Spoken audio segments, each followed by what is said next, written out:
Hello friends, my name is Deepak Bholusaria and I am chairman of Foundation of Tax and Accounting Professionals. On my left hand side is CA Rashmi Jain and on my right hand side is CA Piyush Goyal. आज हम यहाँ इकट्ठे हुए हैं GST amendment act 2018 को discuss करने के लिए. In this video we are going to discuss changes in relation to payment of tax under GST Acts and in relation to debit note and credit note under section 34. तो सबसे पहले मैं आपकी तरफ आना चाहूंगा रश्मि जी की अगर मेरी कोई डिमांड है जीएसटी एक्ट के अंदर, चाहे वो स्टेट जीएसटी एक्ट हो या वो सेंट्रल जीएसटी एक्ट हो, और मैंने वो डिमांड पे नहीं करी है और क्रिस्टलाइज हो गई है, तो सरकार के पास राइट है कि वो मेरे से कलेक्ट कर सकती है. तो इसमें कोई चेंज आया है या कुछ थोड़ा इस पे रोशनी डालना चाहेंगे, इसमें क्या चेंज है? जो रिकवरी ऑफ डिमांड है गवर्नमेंट का राइट है, इसमें कोई डाउट नहीं है.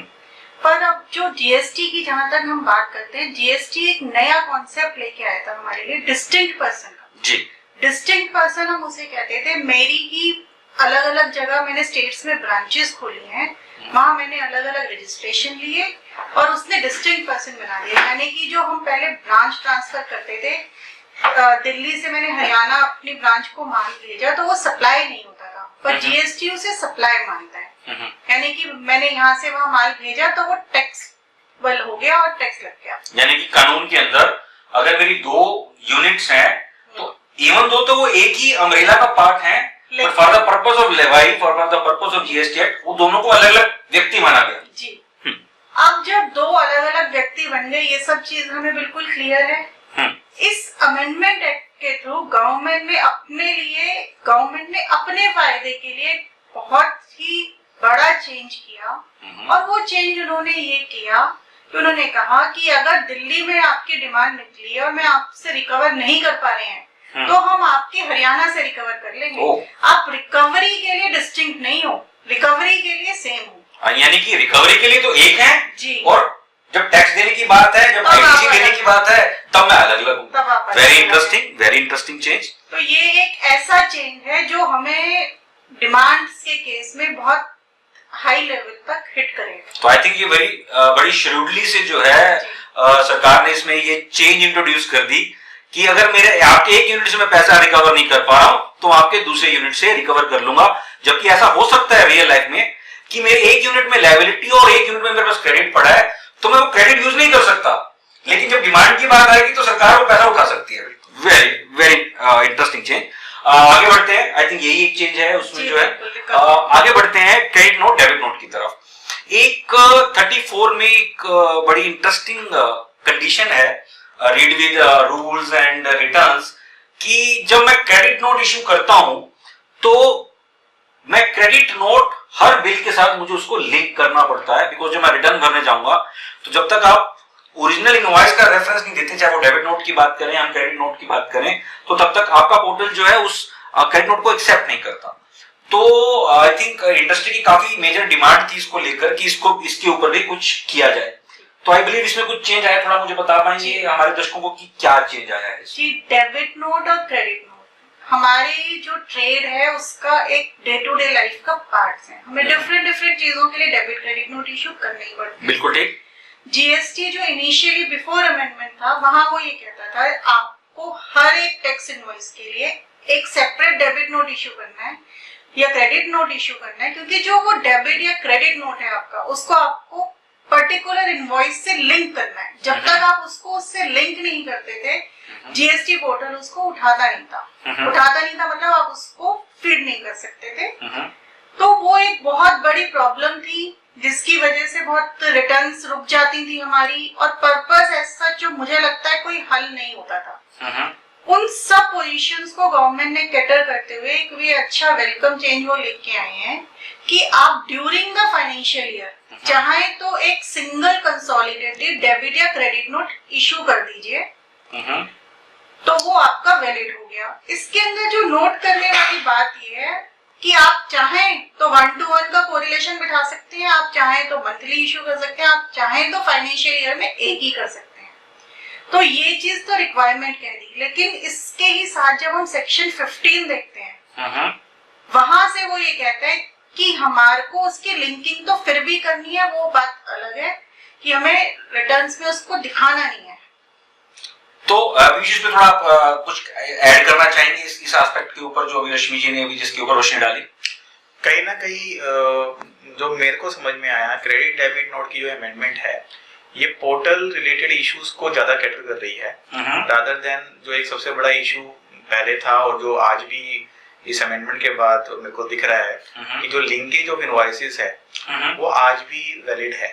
ओके, बस फर्क इतना ही है कि आपको एक क्रेडिट नोट ना बना के मतलब 100 क्रेडिट नोट ना बना के आप उसके अगेंस्ट एक क्रेडिट नोट बना सकते हैं, बट उन क्रेडिट नोट का रेफरेंस टू द इनवॉइसेस आपको अभी भी देना पड़ेगा और एक्ट रिक्वायर क्योंकि सेक्शन 15 की जो रिक्वायरमेंट है उसको आपको कैटर करना ही पड़ेगा।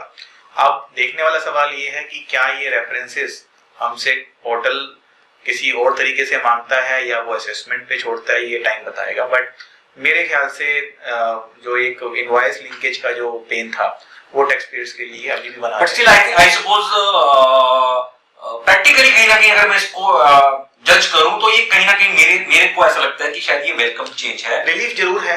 क्योंकि मान लीजिए मेरे अगर एक साल में 1 लाख इनवॉइसेस हैं तो अभी मुझे 1 लाख के 1 लाख क्रेडिट नोट बनाने पड़ते थे, अपने आप में वो एक सिरदर्द था जब मैं पोर्टल पे उसको डालता था।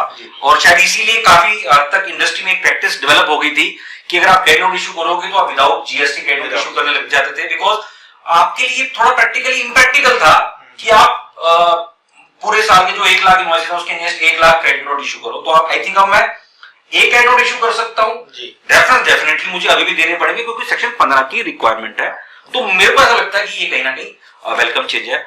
और मैं उसमें थोड़ा ये भी ऐड करना चाहूंगा जो आपने जीएसटी का पोर्टल लगा, जितना मेरा एक्सपीरियंस रहा है टेक्नोलॉजी के साथ, तो मुझे ऐसा लगता है कि कहीं ना कहीं शायद जीएसटी पोर्टल इस पर्टिकुलर कंडीशन को, क्योंकि आई सपोज इस चेंज के बाद जीएसटी 1 में भी शायद चेंज आएगी, तो शायद इस कंडीशन को वो हटा दें। मैं शायद वर्ड यूज कर रहा हूं दोस्तों, क्योंकि लॉ क्या आएगा ये मेरे हाथ में भी नहीं है, पर जैसा मुझे इंटेंशन लग रही है ओवरऑल, क्योंकि अगर आपने ये कंडीशन नहीं हटाई जीएसटी 1 में तो मुझे लगता है कि ये चेंज कोई मेरे लिए वेलकम चेंज बन पाएगी। तो इन्हीं शब्दों के साथ हम आगे बढ़ते हैं जी। एक और मेजर चेंज जो आया जहां मैं पेमेंट ऑफ टैक्स की बात करता हूं वो है credit utilisation. Credit in the sense कि जो मेरा आईजीएसटी लेजर में क्रेडिट पड़ा है या मेरा सीजीएसटी लेजर में क्रेडिट पड़ा है, मैं क्रेडिट लेजर की बात कर रहा हूं, वो मैं एक पर्टिकुलर वे में सेट ऑफ करता था अपनी आउटपुट लायबिलिटी के लिए। जैसे फॉर एग्जांपल अगर आईजीएसटी का पड़ा है तो पहले मैं आईजीएसटी से करूंगा, फिर मैं सीजीएसटी से, फिर आईजीएसटी से, एसजीएसटी से, ऐसे ही एट द सेम टाइम अगर मेरे पास सीजीएसटी में पड़ा है तो मैं पहले सीजीएसटी से करता था, फिर आईजीएसटी, और ऐसे एसजीएसटी है तो पहले एसजीएसटी फिर आईजीएसटी।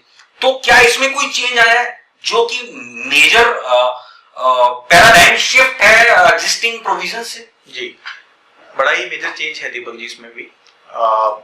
अगर मैं क्रक्स बताऊं इसका तो यही है कि आईजीएसटी का क्रेडिट अगर आपके पास में है तो उसको खत्म करे बिना आप सीजीएसटी और एसजीएसटी का क्रेडिट आप यूज नहीं कर सकते हैं।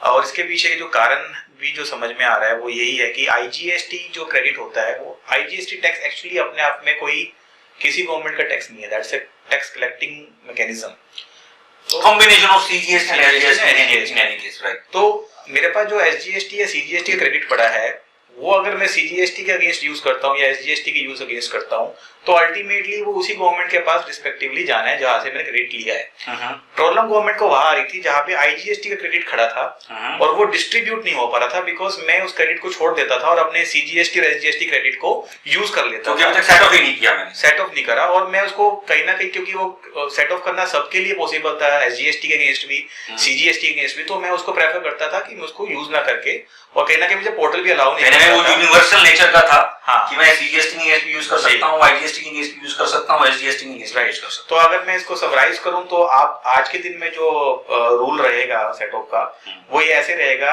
आप पहले अपना आईजीएसटी के क्रेडिट को यूटिलाइज करिए आईजीएसटी की लायबिलिटी के अगेंस्ट। अगर वो आपकी आईजीएसटी लायबिलिटी पूरी हो गई है फिर आप उसको सीजीएसटी के अगेंस्ट करिए। और मैं यहाँ टोकना चाहूंगा, आप कहना चाह रहे हो कि मैंने पहले आईजीएसटी के अगेंस्ट यूज किया जो कि पहले भी था, फिर उसके बाद मुझे सीजीएसटी के अगेंस्ट करना है। अगर मेरे पास सीजीएसटी क्रेडिट पड़ा तब भी मुझे करना पड़ेगा, यही चेंज है।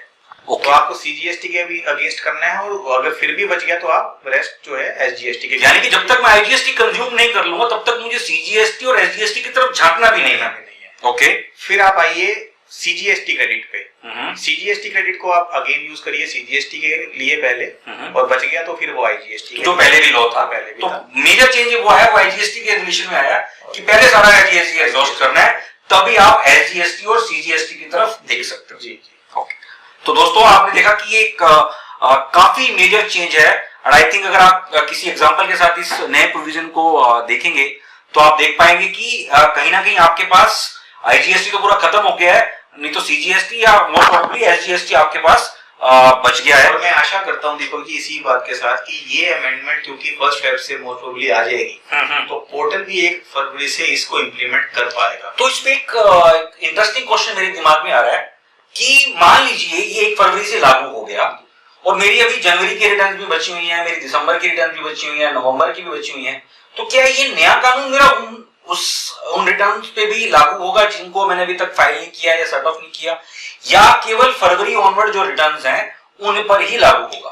कहीं ना कहीं हम अगर इनडायरेक्ट टैक्स की बात करें तो रिटर्न हमारा असेसिंग पीरियड या असेसमेंट पीरियड माना जाता है। तो मेरा मानना ये है कि जो पुरानी रिटर्न्स है जो कि असेसमेंट पीरियड को बिलोंग करती है उनके लिए पुराना रूल ही लगना चाहिए, यानी कि पुराना जो कानून है सेट ऑफ का वही लगना चाहिए। और फेब के ऑनवर्ड्स जो रिटर्न्स है उस पे जो है जो नया ये रूल लेके आए हैं वो लगना चाहिए। ओके, तो दोस्तों हमने समझा कि पेमेंट ऑफ टैक्स से रिलेटेड 3 मेजर चेंजेस आई हैं। एक आपका जो रिकवरी ऑफ टैक्स है वो, दूसरा क्रेडिट नोट डेबिट नोट की बात करी रश्मि जी ने, और तीसरी जो मेजर चेंज है जो बहुत ही पैराडाइम शिफ्ट है एग्जिस्टिंग प्रोविजंस के कंपैरेटिवली, कि आपका जो आईजीएसटी का क्रेडिट है वो सबसे पहले आपको एग्जॉस्ट करना पड़ेगा, तभी आप बाकी क्रेडिट्स को यूज कर सकते हैं। तो इन्हीं शब्दों के साथ मैं आप सबसे अलविदा लेना चाहूंगा। एफटैप की और वीडियोस भी हैं, आप उनको जरूर देखिएगा जो जीएसटी अमेंडमेंट एक्ट के ऊपर है। तो मैं अपनी तरफ से, अपने दोनों स्पीकर्स की तरफ से और इंटायर एफटैप की टीम की तरफ से आप सबका धन्यवाद देना चाहूंगा कि आपने इस वीडियो को देखा और सराहा। प्लीज लाइक बटन को जरूर क्लिक कीजिएगा। इन्हीं शब्दों के साथ आप सबसे मैं अलविदा लेना चाहूंगा। Thank you very much.